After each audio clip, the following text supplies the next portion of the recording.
الحمد لله وكفى والصلاة والسلام على عباده الذين اصطفى أما بعد فأعوذ بالله من الشيطان الرجيم بسم الله الرحمن الرحيم قالت يا أيها الملأ إني ألقي إلي كتاب كريم إنه من سليمان وإنه بسم الله الرحمن الرحيم. ایک دفعہ درشی اللهم صل على محمد وعلى آل محمد كما صليت على إبراهيم وعلى آل إبراهيم إنك حميد مجيد. اللهم بارك على محمد وعلى آل محمد كما باركت على إبراهيم وعلى آل إبراهيم إنك حميد مجيد. ہدہد جب سلیمان علیہ السلام کا خط لے کے گیا تو ملکہ نے اس خط کو پڑھا، پھر اپنے سرداروں سے کہنے لگی انی القی الیہ کتاب کریم، میرے پاس ایک بڑا معزز خط لایا گیا ہے. اس کی سمجھداری ہے کہ اس نے سلیمان علیہ السلام کے خط کے انداز سے سمجھ لیا کہ یہ کوئی عام بادشاہ نہیں ہے، اس لیے اس خط کو بھی کریم کے لفظ سے تعبیر کیا کہ یہ بڑا معزز خط ہے.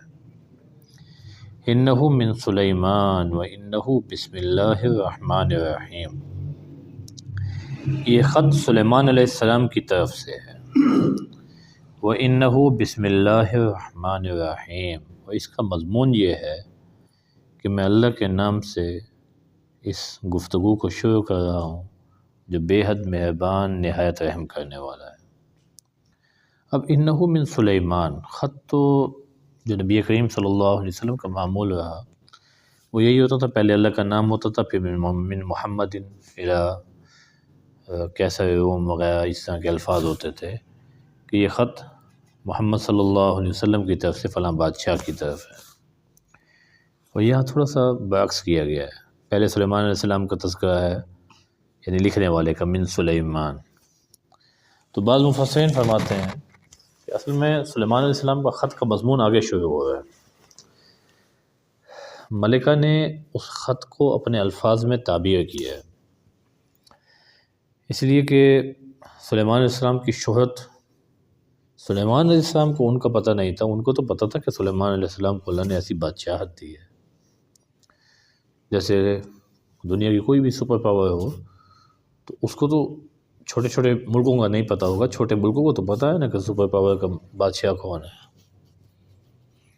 تو ایسے ہی سلیمان علیہ السلام کا تعارف سب کو تھا، تو اس لیے اس نے پہلے کا من سلیمان، یہ توجہ سے سنو، سلیمان علیہ السلام کی طرف سے ہے، عام بندے کی طرف سے نہیں ہے. پھر آگے اس کا مضمون بیان کیا کہ بسم اللہ الرحمن الرحیم. اور بعض مفسرین نے کہا یہ بھی جائز ہے، اگر خط لکھنے والا پہلے اپنا نام لکھے کہ میری طرف سے یہ خط ہے اور بعد میں اللہ تعالیٰ کا نام لے تو جائز یہ بھی ہے. لیکن عام جو نبی کریم صلی اللہ علیہ وسلم کا معمول ہے وہ یہی ہے کہ آپ علیہ السلام پہلے اللہ کا نام حمد و ثنا کے بعد پھر آپ علیہ السلام یہ لکھتے تھے کس کی طرف سے جا رہا ہے اور کس کو جا رہا ہے، یہ سارا پہلے لکھتے تھے، پھر اس کے بعد. اور عام طور پہ اب دستور یہ چل گیا کہ پورا عنوان لکھنے کے بعد جس کو لکھا جاتا ہے اس کو کا نام لکھ کے سلام دعا کے بعد سب سے آخر میں لکھنے والا اپنا نام لکھتا ہے، تو یہ بھی جائز ہے، کوئی حرج نہیں ہے. پھر دیکھیں یہ اتنا بڑا معاملہ تھا کہ سلیمان علیہ السلام پوری ایک ملک کی عوام کو اور ملکہ کو وہ دعوت دے رہے ہیں دین کی، تو صرف یہی خط جو ہے یہ کافی سمجھا گیا. اس لیے یہ جو کتابت ہے صرف ان معاملات میں جہاں گواہی کو بعد میں عدالت میں دینے کی ضرورت پیش آتی ہے، ہر جگہ شریعت نے اس کا اعتبار رکھا ہے.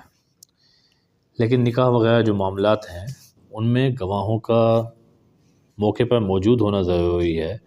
خالی خط و کتابت سے وہ کہہ دیں یا چار بندوں کے سامنے لکھ دیں کہ ہم نے فلاں کی بچی سے نکاح کر لیا اور وہاں ان کو خط بھیج دیں اور وہ سائن کر دیں، یہ کافی نہیں سمجھا جائے گا.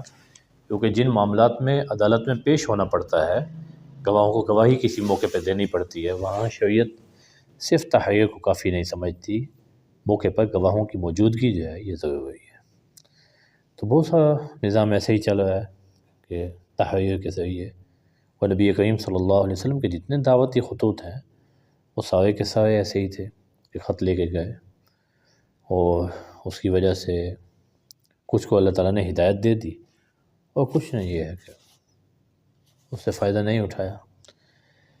پھر اس کا مضمون بیان کیا، اللہ تعالی علیہ واتونی مسلمین، میرے اوپر غلبہ کرنے کی کوشش نہ کرو، میرے سامنے کرنے کی کوشش نہ کرو، واتونی مسلمین، سر جھکا کے واپس میرے پاس آ جاؤ۔ یہ حاکمانہ انداز ہے، اور انبیاء علیہ السلام کے اندر کمال کی تواضع ہوتی ہے، کمال کی عاجزی ہوتی ہے، لیکن ہر منصب کا کچھ تقاضے ہوا کرتے ہیں۔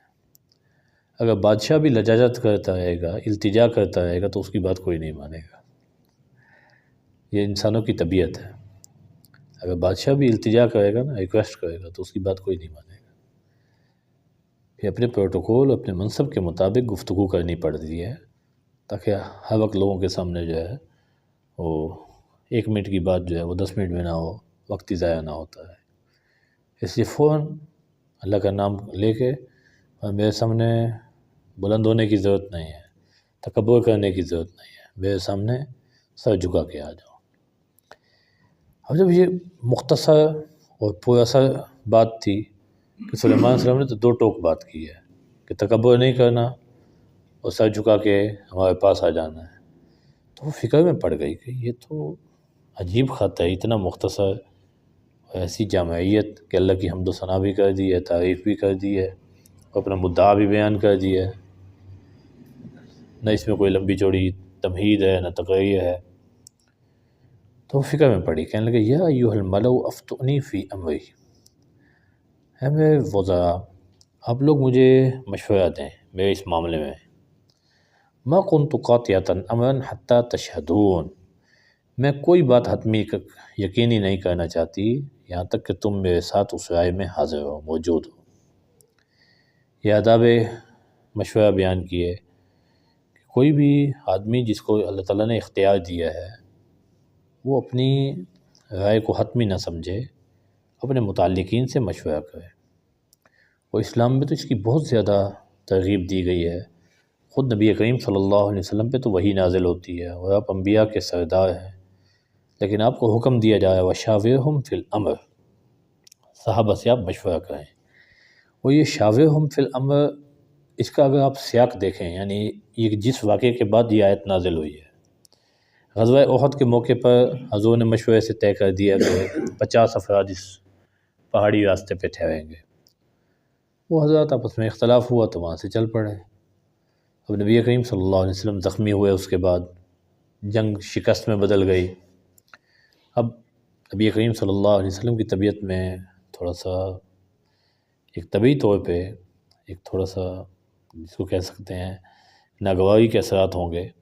اللہ تعالیٰ نے فرمایا اس کی وجہ سے آئندہ ایسا نہ ہو کہ آپ علیہ السلام صحابہ سے مشورہ چھوڑ دیں، نہیں، وَشَاوِرْهُمْ فِي الْأَمْرِ، آئندہ بھی ان سے اپنے معاملات میں مشورہ کرنا ہے۔ تو اللہ کے نبی کو بھی پابند کر دیا اللہ تعالیٰ نے کہ آپ نے بھی مشورہ کرنا ہے، اور صحابہ کی صفت بیان فرمائی وَأَمْرُهُمْ شُورَىٰ بَيْنَهُمْ، ان کے آپس کے معاملات جو ہے یہ مشورے سے طے ہوتے ہیں۔ بزرگ تو اتنے کہتے ہیں کہ آپ گھر میں کوئی چیز پکا رہے ہیں نا، شام کو کیا بننا ہے، اس پہ بھی گھر والوں سے مشورہ کر لیں، اس سے دل جڑ جائیں گے۔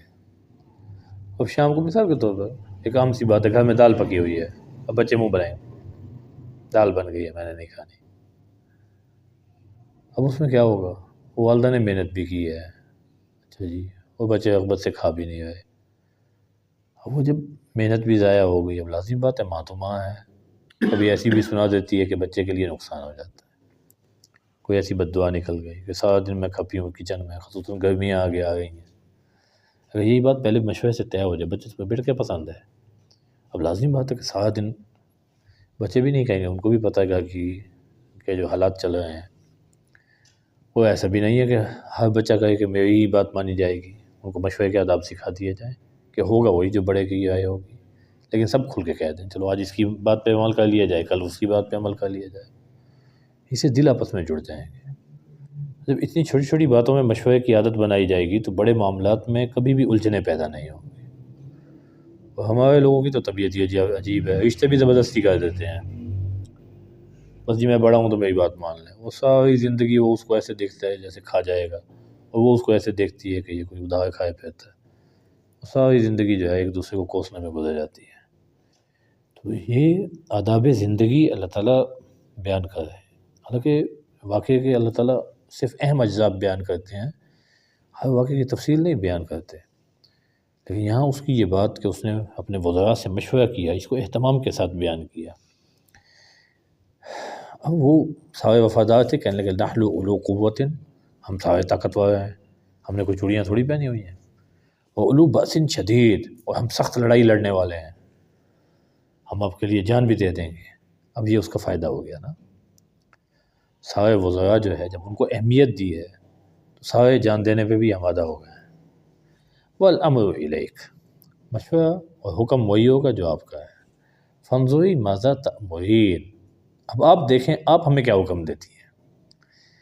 اب اس نے اپنے تجزیہ کیا، ان الملوک اذا دخلوا قریۃ افسدوها، عام طور پہ بادشاہوں کی عادت یہ ہے جب کسی ملک کو طاقت سے حاصل کرتے ہیں تو ملک کا نقشہ بگاڑ دیتے ہیں، اپنی طاقت کے گھمنڈ میں اپنے ملک کا نقشہ بگاڑ دیں گے، عمارتیں منہدم کر دیں گے، باغات کو جلا دیں گے تاکہ رعب و دبدبہ پیدا ہو جائے۔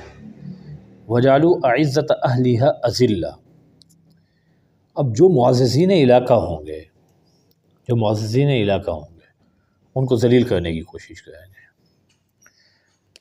کیونکہ عوام میں جو تحریکیں پیدا ہوتی ہیں، اب فوج تو مثال کے طور پہ کسی بھی ملک پہ اگر کوئی مسلط کر رہا ہے تو کروڑوں افراد کو چلانے کے لیے چند لاکھ ہی فوج رکھ سکے گا نا، یہ تو نہیں ہے کہ ہر بندے کے لیے ایک فوجی رکھے گا، پھر ان کے اخراجات کہاں سے پورے ہوں گے۔ اب کروڑوں افراد اگر وہ جو ان سے پہلے ان کے معززین ہیں ان کی رائے پہ عمل کرتے رہے تو کسی وقت بھی اشتعال پیدا ہو جائے گا، وہ بازی پلٹ سکتی ہے، ہمارے چند افراد جو ہیں وہ تو ان کو نہیں کنٹرول میں کر سکیں گے۔ پھر اس کا سب سے آسان طریقہ یہ ہے کہ وہاں جو معززین لوگ ہیں ان کو ذلیل بنا دیا جائے، وہ یہی نسخہ انگریز نے اپنایا۔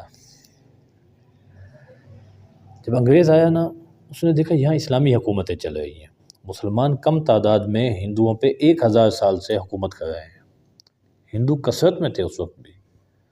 اس نے اس کا سبب کیا ہے، یہاں اسلامی قوانین نافذ ہیں، یہاں علماء کی اہل علم کی عزت ہے، اس نے ان کو ذلیل بنا دیا۔